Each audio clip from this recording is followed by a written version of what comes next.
Ako po ay hindi naghahanap ng away. Mukhang naghahanap laang, pero ang totoo po niya, pagkain po ang tunay kong hanap. Lutong kapampangan, Kaya anong marinig ko yung tugtugan sa kabalit, pumasok na ako. laging Kaya halina't samahan niyo akong kumain at ating husgahan. Kahit na ang totoo po niyan, hindi ako mahilig sa kare-kare. Kaya't nung aking matikman, naku po, napakasarap. Sisig, lechon, halo-halo. Napaka-the best talaga. dito lang sa number 1 Kabalit. Naku po! Dana ang salusa. At ang kanilang lechon, napaka-crispy.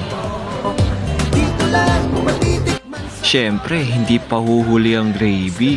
na lutong bahay ni Nana. Authentic na taang kuhol. Siyempre, meron din silang isda at saka appetizer. Coffee,